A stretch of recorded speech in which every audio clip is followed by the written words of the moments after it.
Welcome, welcome, welcome, everyone. Welcome to the fourth annual Vegan Travel Summit. We are so excited to have you all joining us for today.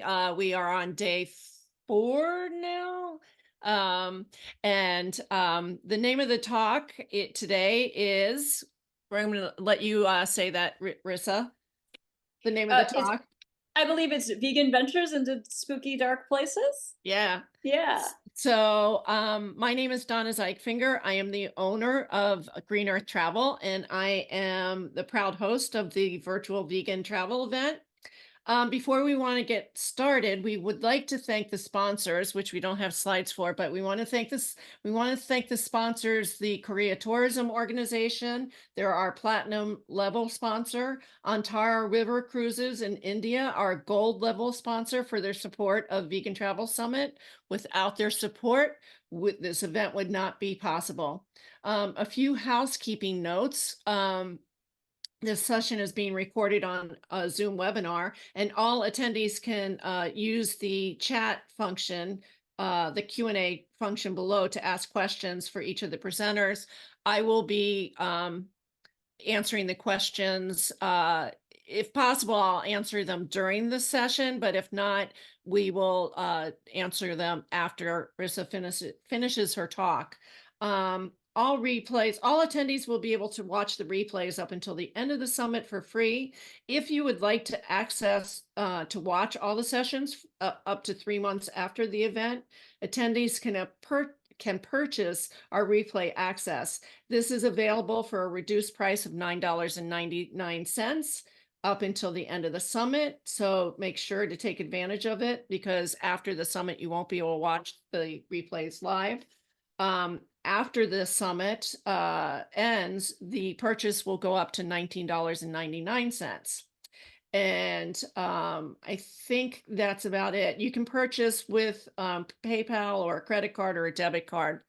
And I just want to remind people that we do have a Facebook book group called Vegan Travel Summit. So be sure to join that, because we have a lot of educational things that we post all the time in there. And with that, I'm happy to pass over our wonderful speaker, Rissa Miller. How are you? I'm so excited about this. I'm doing very well, Donna. Thank you for asking. How are you? Good. So we met probably like 15 years ago. Has it been I think 15 it's been years? about that long, yeah. Oh my gosh. And you were with the Baltimore Vegan Drinks Back then, yep. back then. And I think what happened is you were doing a fundraiser, and my husband donated some pottery to your cause. I think that's exactly what it was. And you Yeah. also did my photo, my Mm-hmm. portrait Mm-hmm. back in the day, which I still sometimes use if I want to look younger. Well, I think you look great now, so no Thank you. need to Hair's a little rewind. different. So Yeah, yeah. I'm going to let you take over. Okay, here we go. So, to those who don't know me, my name is Rissa Miller, and I'm a vegan of 29 years this year.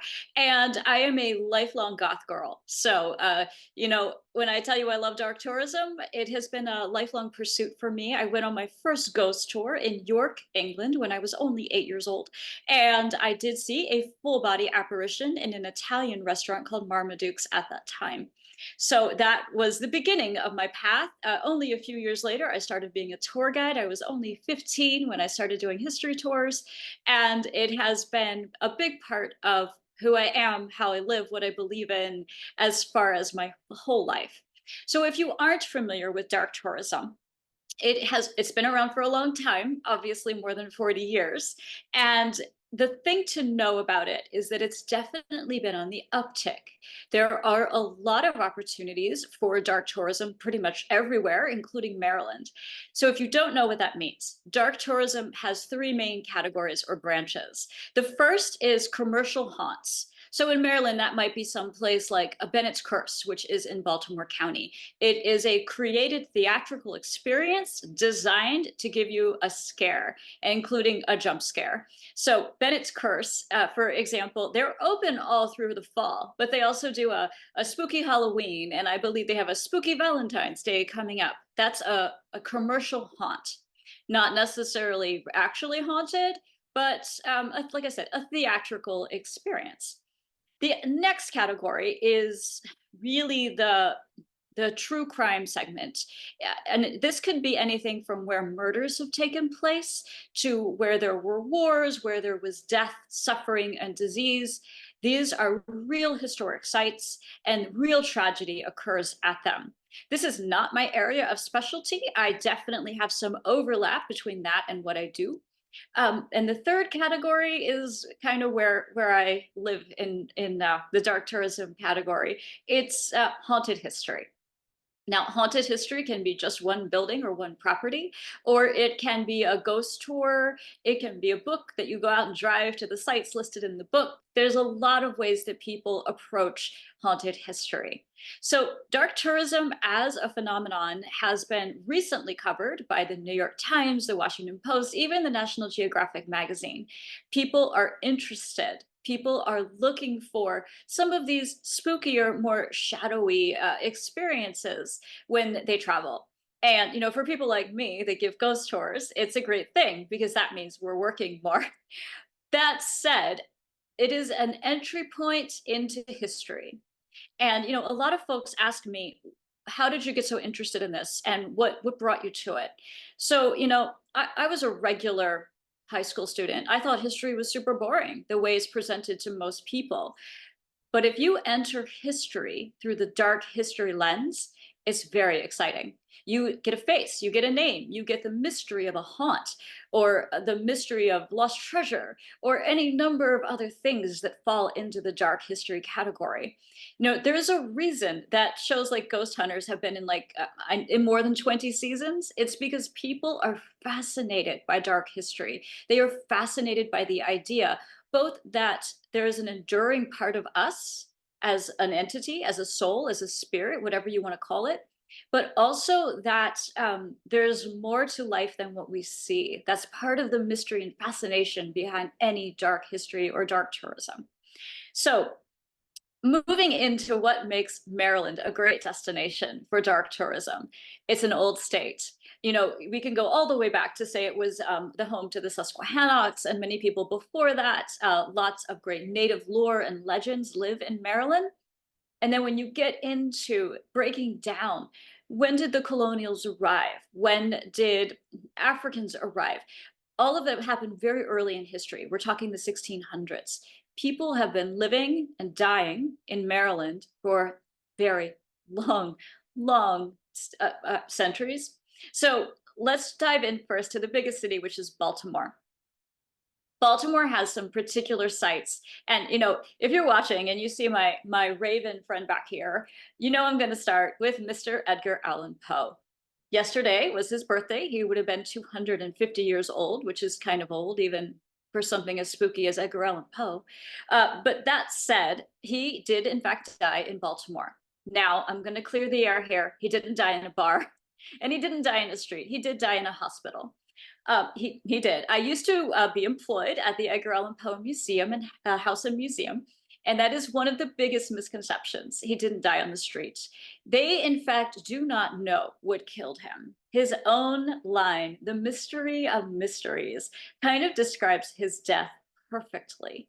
It is the mystery of mysteries, and we will never know how Mr. Poe truly passed away in Baltimore, but I can assure you, it was in a hospital. If you want to see the site, it is in Fells Point. But that said, it's an apartment building. You're going to have to stand on the outside and just gaze up. The hospital itself has been gone for a very long time. They do have a sign there, and you can check that out. But there is still the house that he lived in Baltimore with his soon-to-be bride, Virginia, still stands. The Edgar Allan Poe House and Museum is there. You can visit it. It also offers virtual tours for those who aren't great with tall, skinny staircases. It is kept as it was, which means there's a lot of steps. There's a lot of very tight, small spaces. And to see where he actually sat and wrote, you have to be good with going up multiple flights of these very old, skinny, vintage stairs. But you don't have to. You can also check it out virtually. Now, that said, Mr. Poe is buried. He is interred at Westminster Hall. Now, this is another place you can visit. I would go during the day so you can actually see, but they do have a lot of programs there at night. It is a beautiful, beautiful old graveyard. And there's a lot of just absolutely stunning graves there. The headstones, just absolutely beautiful, and not just Mr. Poe's. I So, was there. I yeah, saw it. It was, yeah, it's beautiful. Yeah, it I don't is. want to interrupt, but go, yeah, it was a beautiful graveyard. Oh yeah, it's a stunning old graveyard. Very elaborate carvings and statuary. Definitely, in my opinion, having been there several times, I would go during the day so you can really take it in and see it. Now, if you want to attend an event there at night, that's also quite cool. I know that Poe Baltimore puts on a lot of programs. Just recently, I went there for the celebration of his wife's birthday, from Virginia Clem's birthday, and they put on one heck of a show. They had people reading, they had costumed actors, and they do put on a lot of presentations. I know that last night they wanted to do something for his birthday. Unfortunately, here in Maryland, there was a good amount of snow and they had to cancel. So if you happen to go there and then you're looking for a great vegan meal afterwards, I'm going to say you should check out the Land of Kush. It is the closest all vegan restaurant. It is Black owned. It is a staple in Baltimore. Whether or not you're vegan, you have to go there. I strongly suggest the kale salad. It is without a doubt one of the best kale salads I've ever had in my entire life.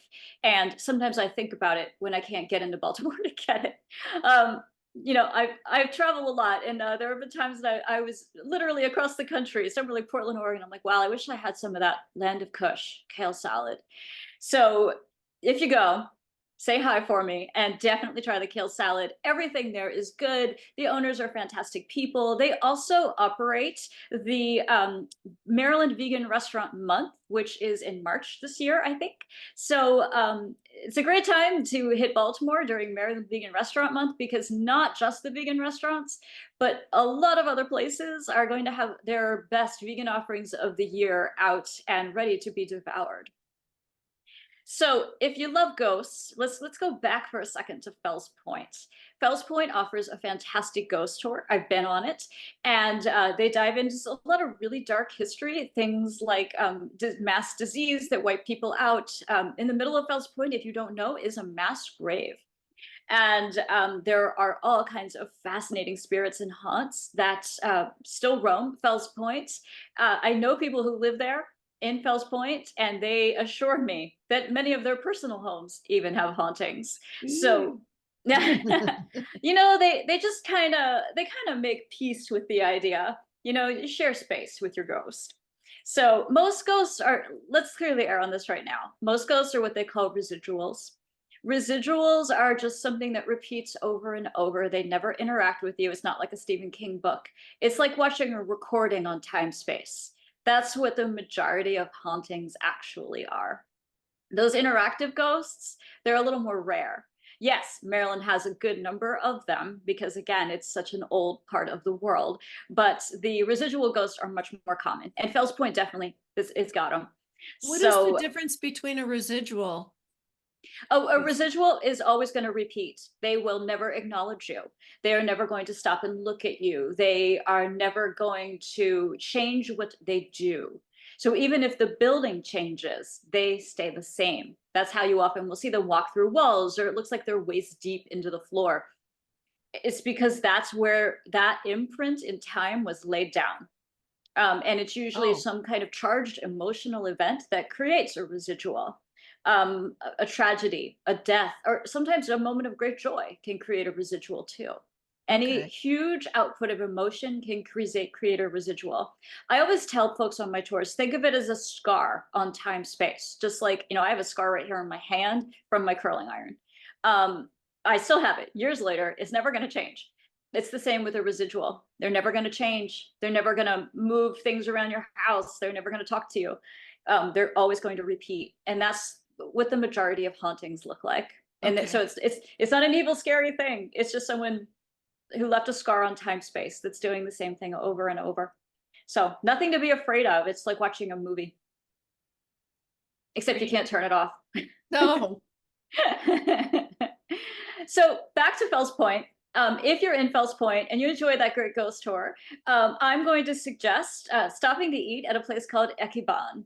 They have the most delightful tofu bowls.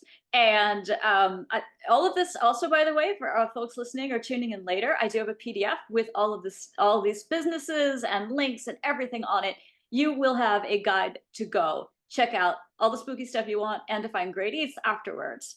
So once you have your delicious tofu bowl at Ekiban, then head on down the road and stop for ice cream at this fantastic place. You know what I did, Donna? I didn't include it. There is a place in Fells Point to Oh, get that's it'll we can add it to the PDF. To get vegan ice cream, they usually have half vegan and half non-vegan flavors, including the most dreamy, absolutely delectable chocolate sorbet. And it is kind of an experience for your whole life. Um, it's sort of, how do I, it has a lusciousness that when I say sorbet, most people are like, oh, whatever. yeah, I've had that kind of chocolate sorbet before. That's yeah. I It's haven't called had theirs it's yet, called but Pitango, Pitango, Pitango in Fells Point. Stop there. You can get a cone. They have vegan cones. They also have gluten-free cones, and they also just comes in a cup. I usually just go for the cup so I can like dig right in with a spoon. So moving on in Baltimore, there is so much dark tourism in the Baltimore City area that, honestly, I could have focused on just that for a whole hour. But it is the birthplace of the Ouija board. oh, So, really? yes, Cool. absolutely. During the spiritualist movement, a lawyer actually named Elijah Bond patented and started creating the first Ouija board. Now, there were spirit boards before that. They were used by spiritualists to communicate with the dead during mediumship sessions or seances. However, there was never a standard one until Elijah Bond created the Ouija board. If you break down the word Ouija, it means yes, yes.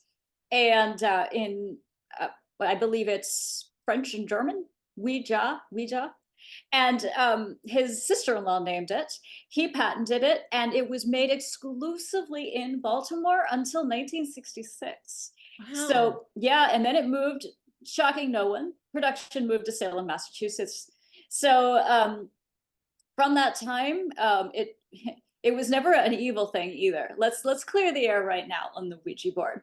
1973, a movie comes out claiming, The Exorcist, claiming that Ouija boards are for contacting demons.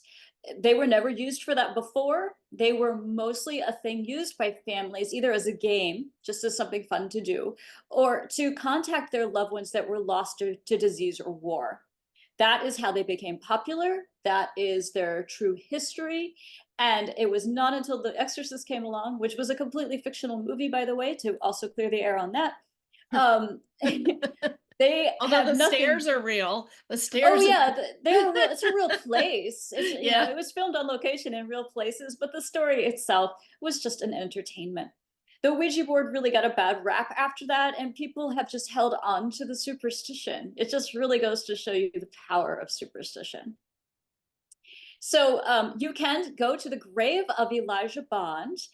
He is buried in Greenmount Cemetery. And one of the coolest things is that when you get there, you'll find his grave and it looks just like a Ouija board. Oh So God. yeah, it is fully open to the public. So the last stop we have in Baltimore, and I really wanted to include this because it's a part of dark history that a lot of people don't think of immediately. It's medicine.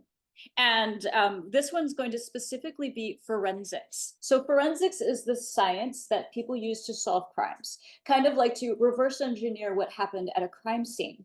And the office of the Baltimore forensics director is open to the public.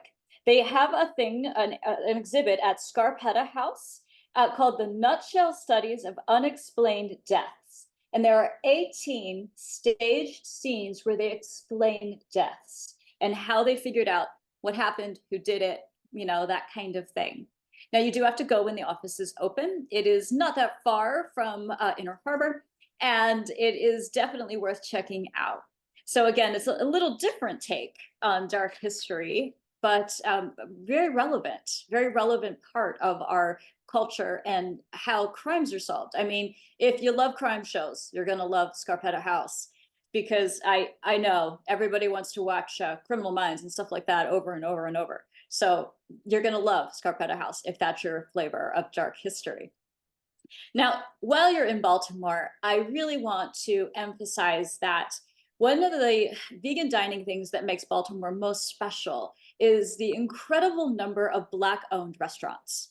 And Lando Kush is not the only one. We have My Mama's Vegan, New Vegan Cafe, Doda's Kitchen, Refocused, Greenhouse Cafe, they're excellent. They are so good.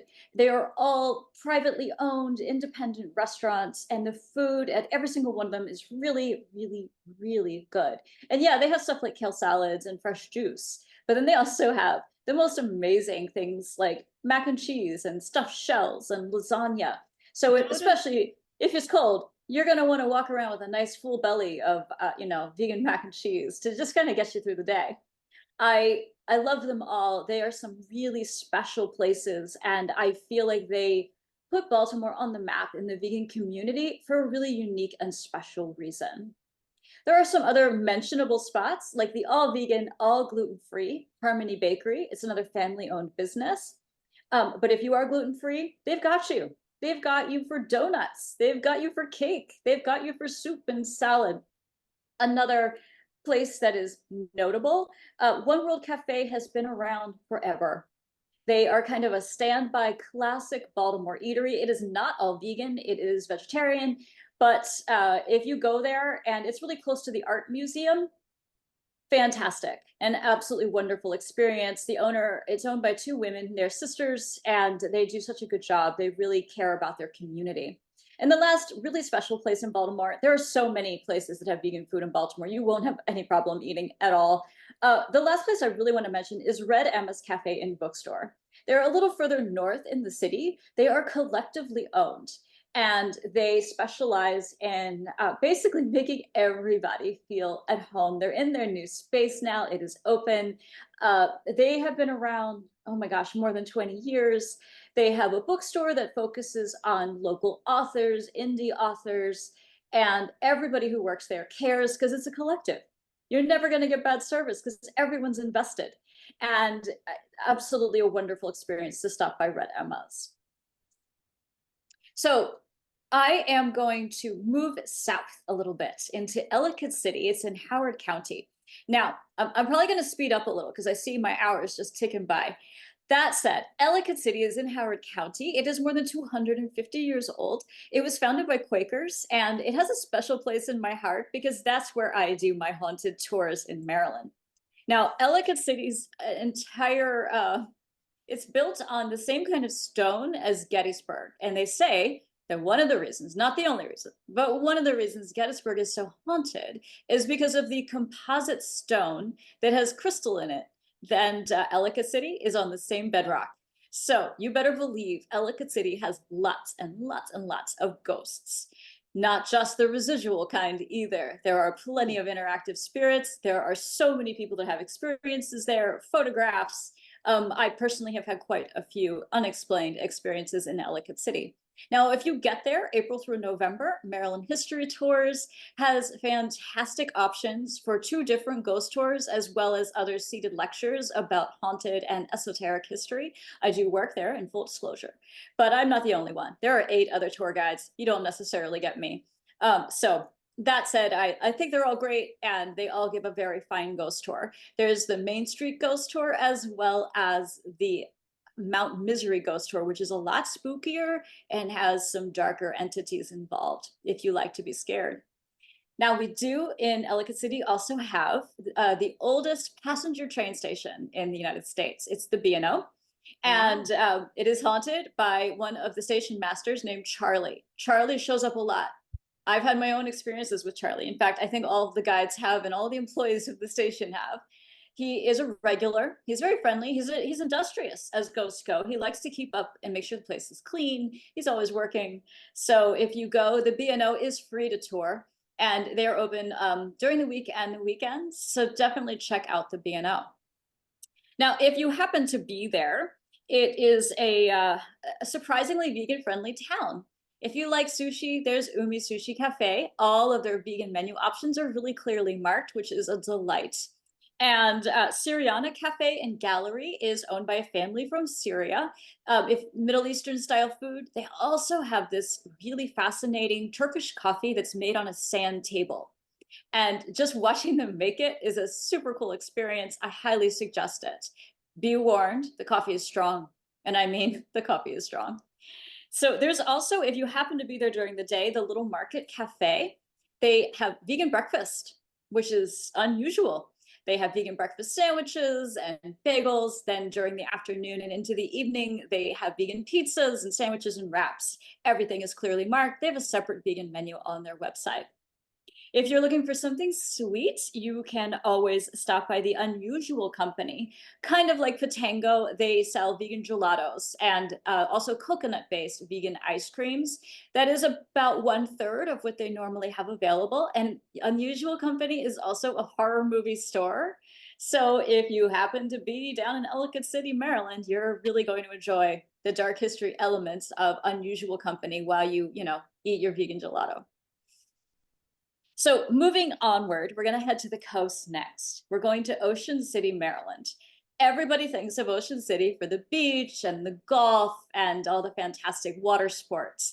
It's also a super haunted place. They do a wonderful ghost tour there. I have taken it myself. Chesapeake Ghosts. They offer several tours throughout the Eastern Shore area. I think they have more unique ghost tours than any other company in Maryland.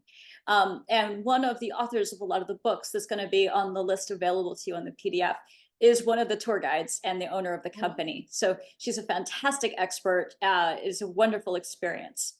Now, two other particular sites I'm going to draw your attention to. I I'm not afraid of a lot, but I am afraid of dolls. I'm not going to lie. Dolls? Dolls. I think they're so creepy. I don't like them.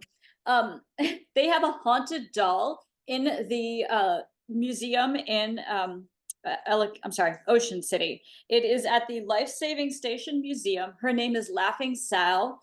I did not go in, Donna. I'm not going to lie to you. It is I'm not not my laughing thing. at you. It just sounds really weird. It's not my thing. Yeah.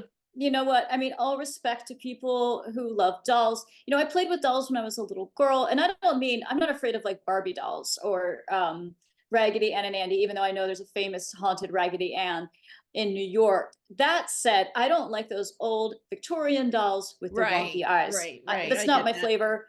And dolls that move, by themselves, I'm not into that either. So if you like dolls, Ocean City has a haunted one. Everybody who I know who's been there is always like, "Oh, did you see Laughing Sal?" I'm like, "Yeah, no, I didn't go in. I skipped that part of the tour. I was like, I'll wait out here and look at the beach." She's there. If haunted dolls are your thing, head to Ocean City right away to the Life Saving Station Museum. She's quite famous. Any local is going to be able to point you in her direction. They also have a haunted carousel as well as a haunted house. So this is in dark tourism, the ultimate overlap. You have a haunted commercial haunt. So their haunted house is on the boardwalk. It is owned by Trimper, which is a company that owns a lot of the boardwalk attractions and property. The haunted house itself is the resting place of someone who asked after their cremation to be buried there. And the Huh. story goes that he still haunts that space. Now, I went through the haunted house. That didn't bother me at all, but I did not have a haunted experience there. Just to let you know, though, they have a haunted haunt in Ocean City. Now, while you're there, if you're hungry, there are plenty of, just regular options of chain restaurants that have vegan food. And for a long time, a lot of vegans lamented that they wanted to go to Ocean City, but there weren't good places to eat. Well, rest assured, that has changed recently. Um, of course, there was always Thrasher's French fries. It is a classic in Ocean City. They are made in peanut oil. So if you have a peanut allergy, that might be a no for you. But otherwise, you've got to try the Thrasher's French fries. Don't feed the seagulls, they'll follow you. I know this from personal experience. However, Mother's Cantina has an all vegan menu that's separate from their regular menu. The food is excellent. The service was good when I was there. So definitely worth a try. You can get lunch, dinner, and late night food there.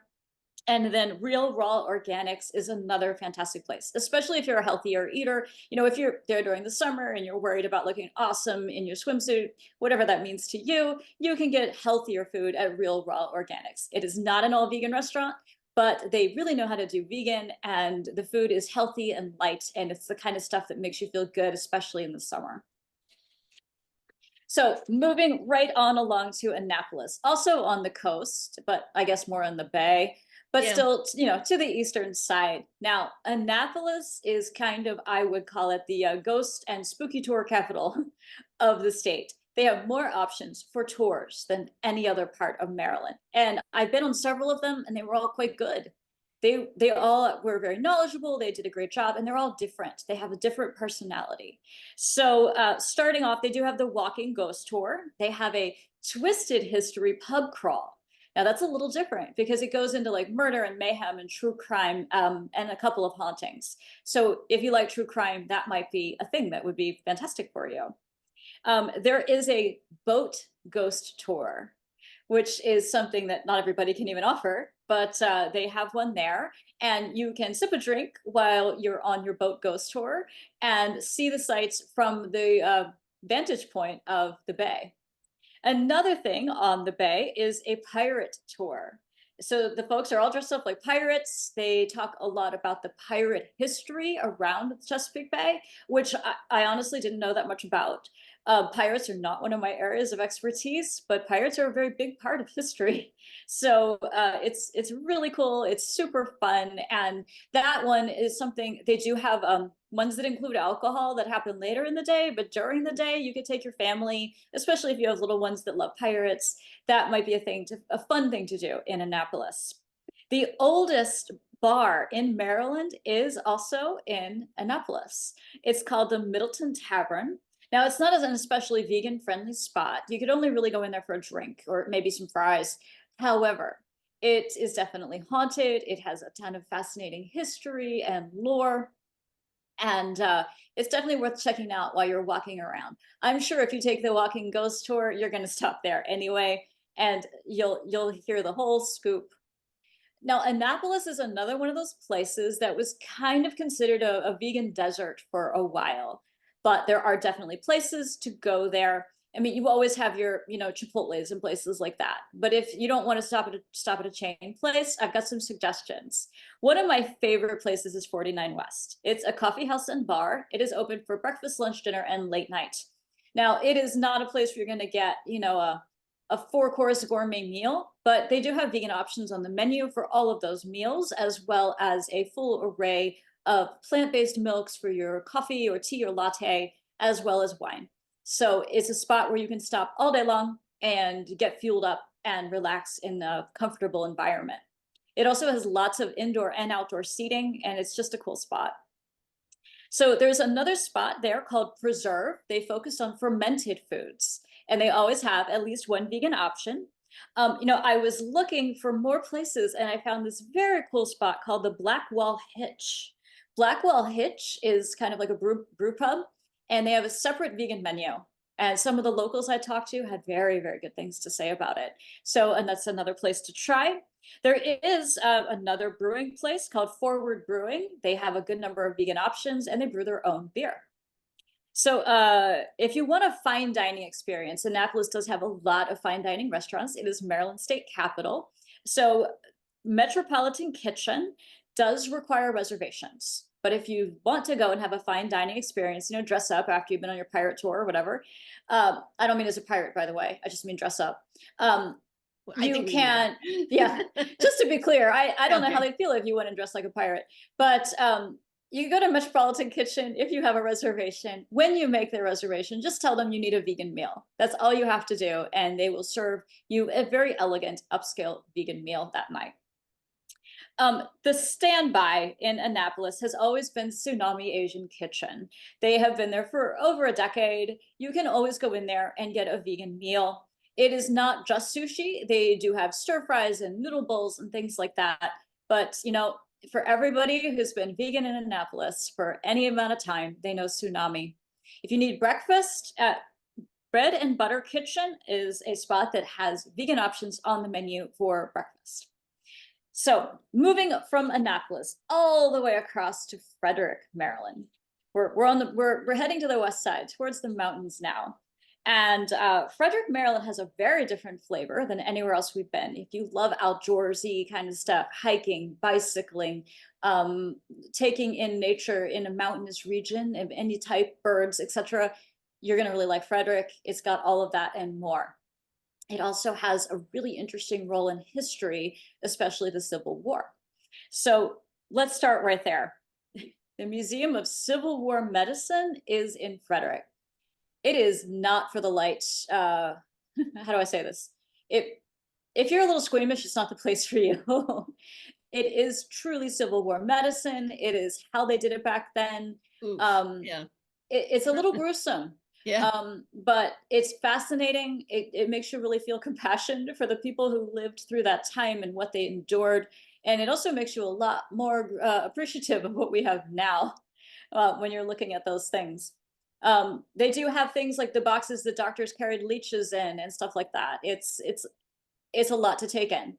And it is a good experience for anybody who wants to know more about medicine and about the Civil War. So that is there. They also have another really interesting spot.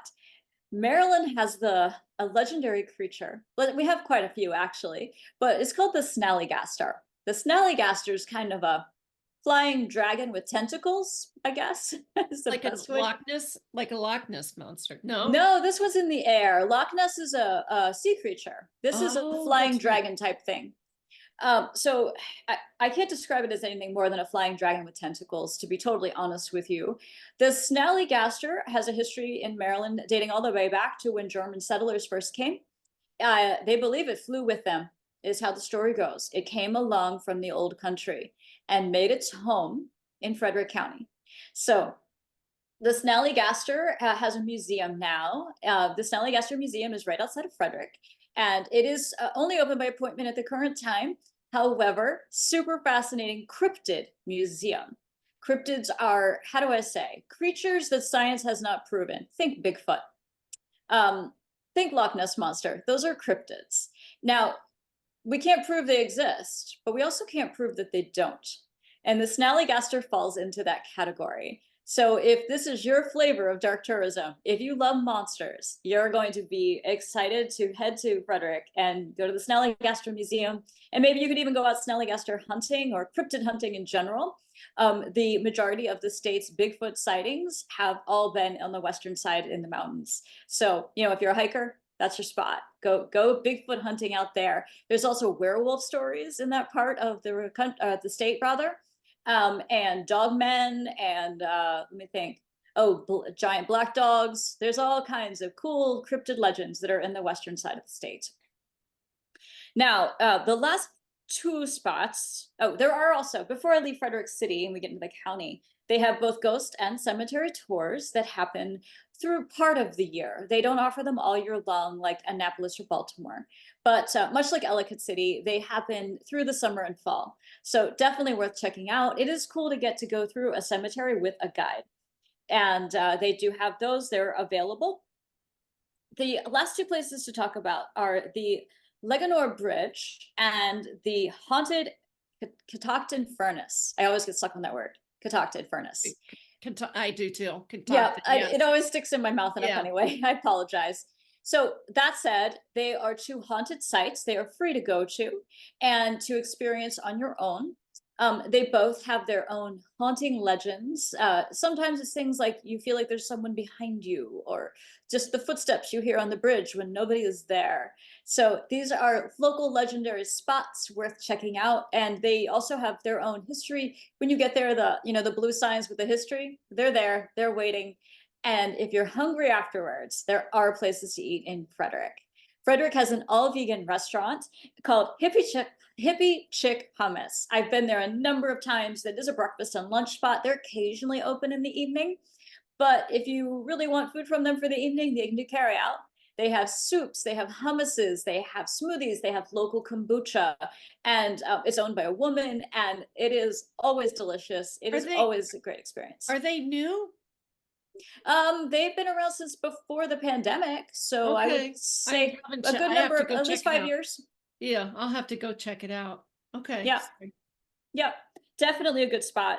One of the classics in Frederick is the Orchard Restaurant. This is a Whole Foods restaurant. I don't mean like the store. I mean like the movement, Whole Right. Foods. And their menus are very easy to read. They're always a large portion of food. And I've had really good experiences at Orchard Restaurant. If you're there late night and you want some bar food, Cafe Nola. Cafe Nola always has wonderful vegan options. The menu's easy to navigate, and I've had really good experiences there personally. The last place I want to mention to get food in Frederick is the Motherland Kitchen. So, Motherland Kitchen is another Black owned restaurant. It is an Afro Caribbean concept. And they have, again, it's not all vegan, but it has wonderful vegan options that are very clearly marked and very authentic to the style of cooking. So, definitely worth checking out. They also do carry out. So, the kind of thing where you're planning a daytime trek or adventure to go Bigfoot hunting, you can get food at a number of these places and carry it out. I'm gonna grab a sip of tea before we go I'm gonna join you. on. So now we're gonna head down towards DC a little bit into Montgomery County, Maryland. My county. Your area, yep. So the first stop I'm going to suggest is Seneca Creek State Park. If you've heard of the Blair Witch, if you're a fan of the Blair Witch movies, videos, video games, you're gonna want to go there. That's where most of it was filmed. It was not filmed 20 some years ago. Very little of it was filmed in Burkittsville. The people of Burkittsville are still haunted by the Blair Witch because people literally show up there from all over the world looking for the Blair Witch. Let's clear the air on this. The Blair Witch was always fictional. Ellie Kedward was never real. She was made up by the filmmakers. They seeded the internet with her story, and they created a legend. She was never real. No historian, no researcher has ever found it. And honestly, the filmmakers admitted they made it up and seeded the internet with her story. Oh, that's too funny. So before you go Blair Witch hunting in Burkittsville and traipse into people's yards, I encourage you to remember that it was very little of it was filmed there. It was mostly filmed in Seneca Creek State Park. You can go there. And a lot of, during the fall, there are a lot of tours given by the park rangers there that show you the sites where they filmed the Blair Witch. It's a great spot to go any time of year. It is open to the public, and you can see exactly where it happened.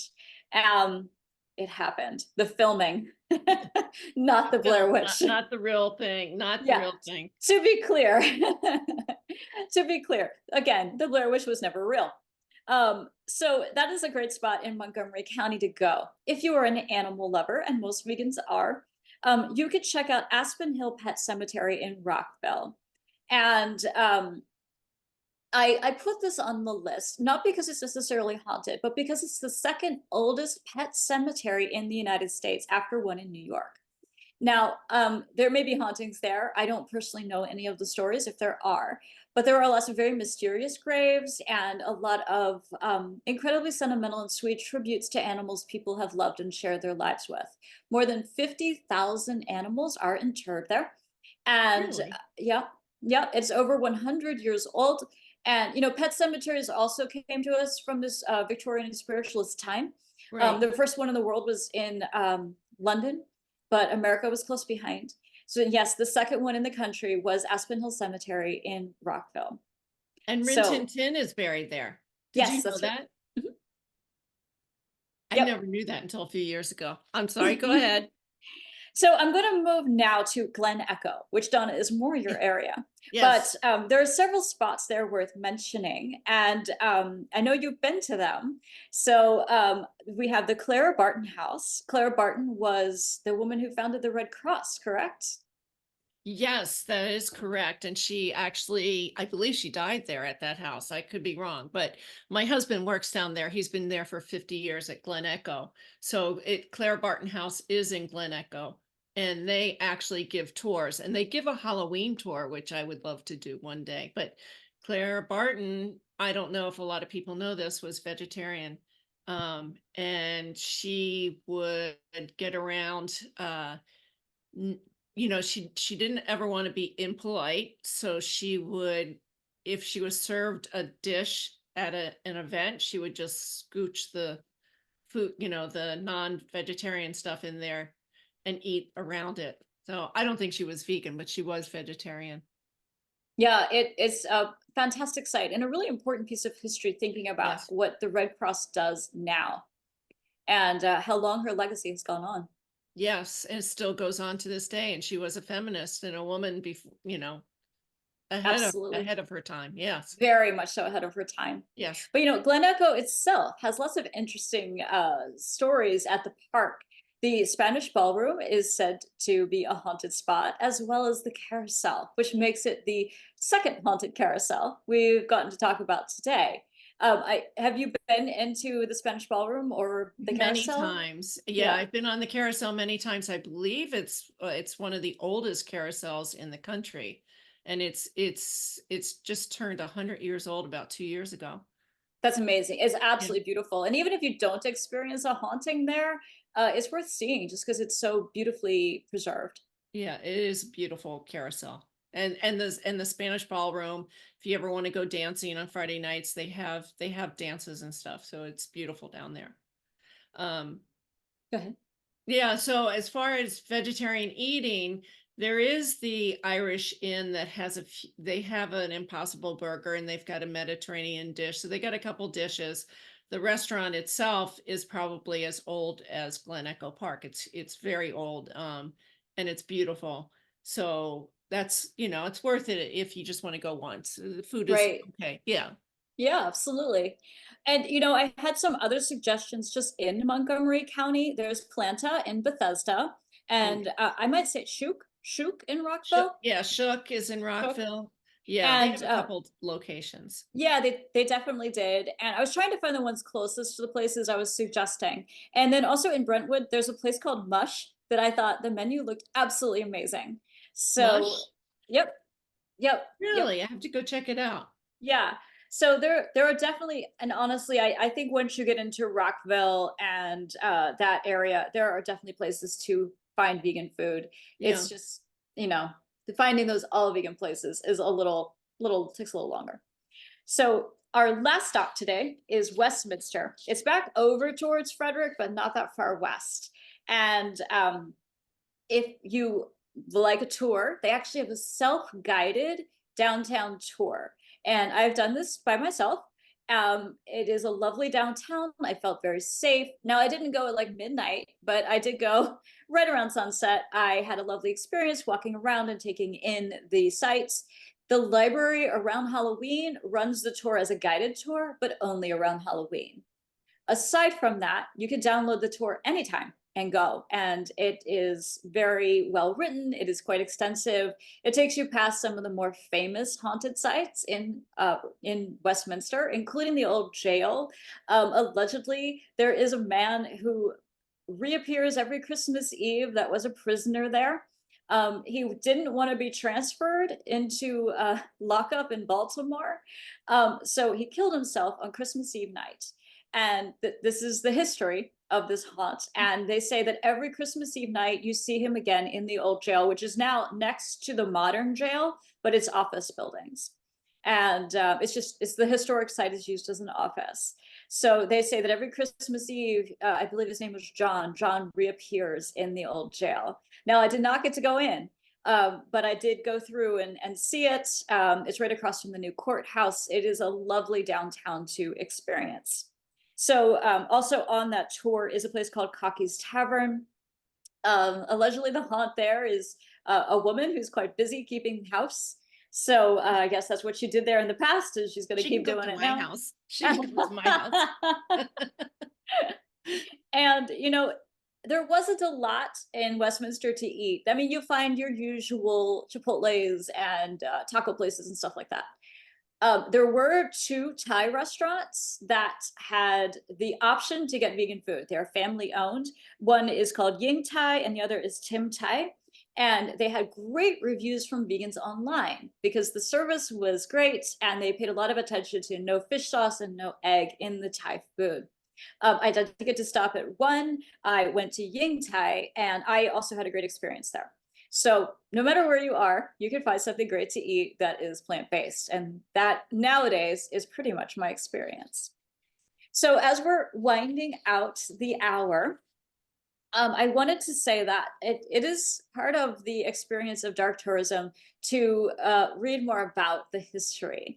And when you get the PDF, you'll find that I listed almost 20 books that are all about different parts of Maryland and their hauntings, their dark history, true crime. I even found a children's book about hauntings in Maryland. If you're traveling with little ones, it makes it a little less scary and more approachable.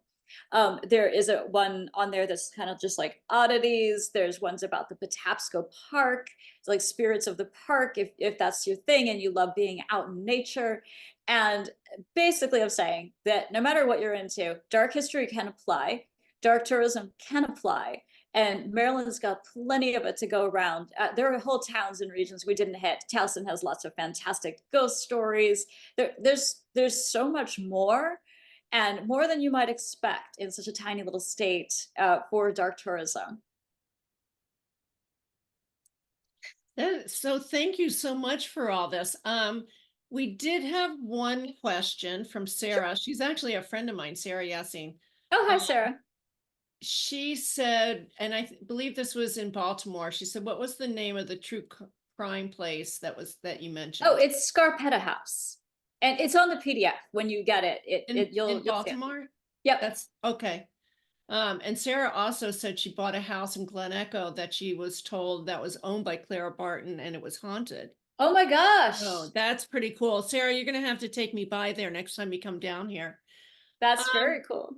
so if we would, if you don't have any other, let me ask you something. How can people reach you? Oh, this is also on the PDF, but I am at teaandsmoke.com. So like the beverage tea, Okay, TEA and AND smoke, like in my case it's like smoke bundles like you burn like sage. great, So it's great. teaandsmoke.com. And Okay. I check that email every day. I'm always there and I'm on social media. I'm on Facebook and Instagram and YouTube. And is it under Tea and Smoke as well, or is it under your name, It's Rissa under Miller? my name. Okay, great. Yep. So thank you so much. Thanks, everyone. Oh, I see the address there. I'm going to go walk by there, Sarah, or maybe I'll wait till you come by and we'll go together. Thank you so much, everyone. Just note that, the replay, we have a replay for you if you want to watch it again, or, if you want to purchase the replay for later. And don't forget to join the Vegan Travel Club, the Vegan Travel Summit on Facebook. And we'll see you in a couple hours. We're going to be back in a little bit. Thank you, everyone. Thank you.